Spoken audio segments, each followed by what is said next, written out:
Hey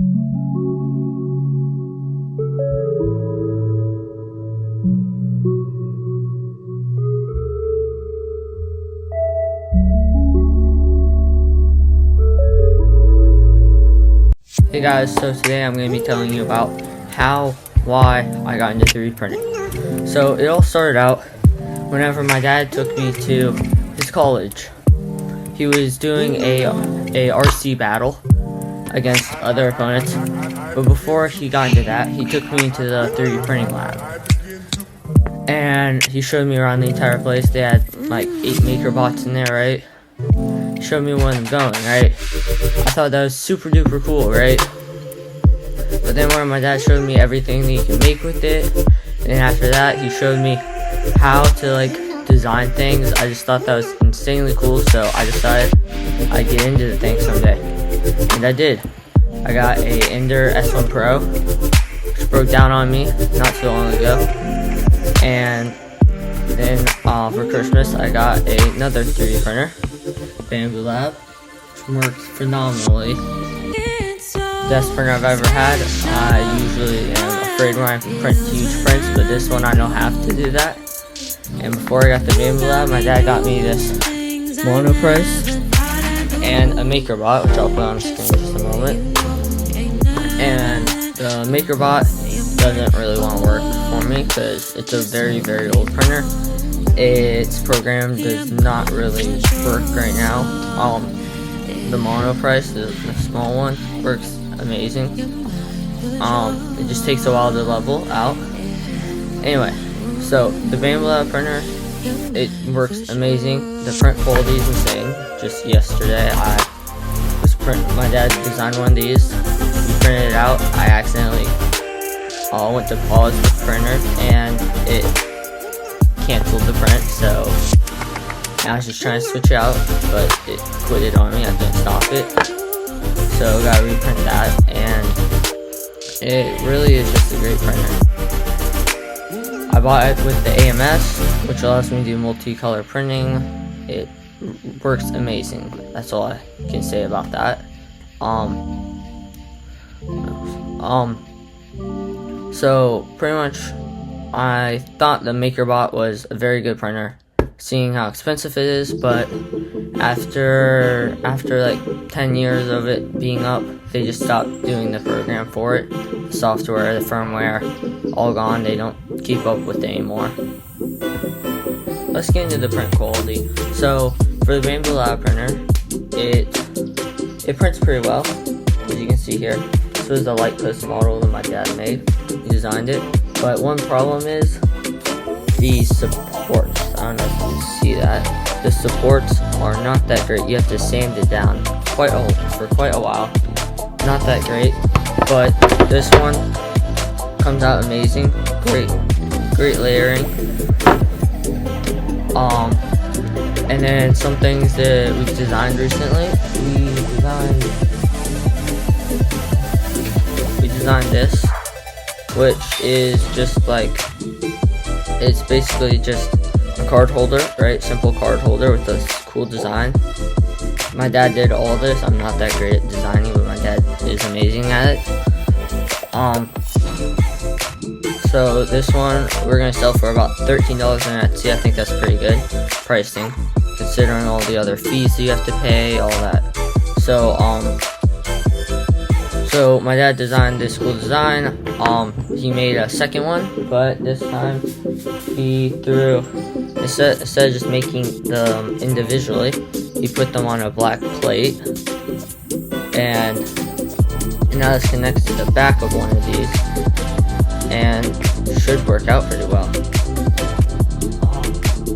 So he has these ones connected. These ones fit in nice and tight, and we're thinking about putting foil underneath it for making it have that silver color and the infills there. So yeah, and this one didn't turn out that well. They just sanded it down, but you can see how it looks. Right, looks good.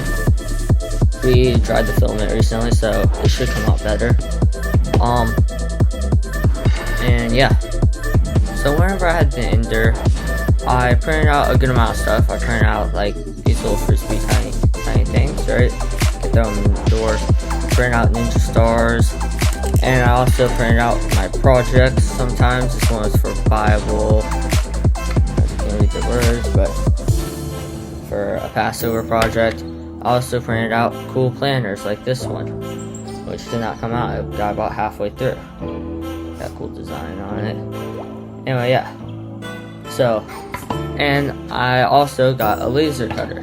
So, with the laser cutter, print out cool stuff like this family photo. This was before I went back home after seeing my dad in Hawaii. Stayed there for a year and a half, I think. And then this is the Humvee they created there. It's really, really cool. Just some random photos I took off of the internet. And then my dad wanted me to laser cut that out. And here's a really good one of the Humvee. And yeah, so. And then I also printed out cool stuff like stormtroopers. My friend Tucker has one. And yeah, so the Ender worked pretty well. I had a laser cutter on it. I upgraded the plate. I got new nozzles for the thing. And a few months after I got all that for it, the thing died out on me and it just went smoking. So it didn't really end well for me, but it lasted quite a while. And I think that was a pretty good starting out printer. It was only a couple $100, not too much more than the Bamboo Lab printer, and it did a pretty good job with the print quality. So I think that was a pretty good starting out printer. I definitely chose the right one, and thanks to my grandparents, they bought me both the Bamboo Lab and the S1 Pro printer, and my dad, thanks to him, he bought me the Monoprice and the MakerBot, which we still cannot figure out the MakerBot. But we're still trying to figure that out, and hopefully we get it figured out soon. So yeah. So when I got the laser on it, I didn't really know what I was doing with it. I didn't know what programs I was going to use with it, so it took me quite a while. I got frustrated in the end with it, until I finally figured it out. I found out that I needed to use laser grapple, and I figured out how to finally use it. Once I got that down, I started finding boards of wood that I could laser cut on, and I came across these. These were like $20 for these pieces of wood. They're balsam wood, and $20 for 40 of them. I thought that was a win-win. That was like 50 cents per one. I could sell them for $2 each and make a pretty good profit off of them. Or I could go 4 and make a super high profit off of them. But my dad recommended me to put more effort into it, so we bought this this tacky black spray paint, which is like rubberized. It doesn't really feel that rubbery, but yeah, it's rubberized. So he thought that we should put more effort into it and actually make it look nice. So we put this on it. I cut out, like with some boxes, I cut out a little form to put it in, and that way it doesn't get on the sides or anything. And then we bought gloss to put over it, so it's like a clear coat, and that worked out well. But then the laser started to go bad, and it was getting very, very weak, and it didn't cut that far through. I tried finishing up a project with it in forensics, and it was really dying out on me. I couldn't cut through cardboard, which is pretty bad.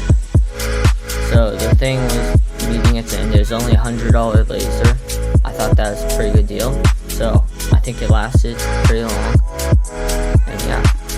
So the reason why I started making YouTube videos was I started watching this guy on Print Farm Academy. He's really inspiring. He has this huge print farm, right? Bamboo Lab printers, right? Prusas, all that, right? I thought it'd be pretty cool to do the same thing that he does, right? And so I started making videos about it, right? And not only that, but I also got Bamboo Lab printer, and I found out that he wasn't lying about it working phenomenally. It's very reliable in the print quality, like the area, right?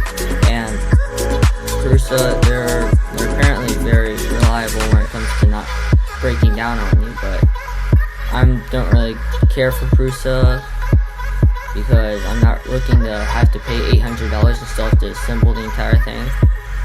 So I plan on getting more printers in the future once I get money coming in, and hopefully I can get more listings up, and hopefully I can possibly get a P1P in the future. It's all in thought that I would have a print farm, right, and be making YouTube videos, and here we are, making YouTube videos and getting closer and closer to getting a print farm, hopefully in the future. So yeah, let's talk filaments now. So whenever I started 3D printing with the Ender, I didn't really know what filaments to get, so my grandparents just got me these Sunlu ones, right? Like, we got this urine looking color, right? Lime, yep, lemon lime, right? PLA plus. And I thought, I don't like the urine color, I don't really like all these basic ones, so I asked my grandparents if they could get me a cooler looking one, so they got me this silk purple PLA plus again, and so I was kind of tired of getting those tiny ones, right? So I asked them if they could get me bigger ones, so they got me these ones. They're not that much bigger, but they do fit on an AMS. So once I got the Bamboo Lab, I had the AMS unit, right, which is a combo, right? And you have to have the kilogram rolls to go in there, or you could just use these, right? These ones fit.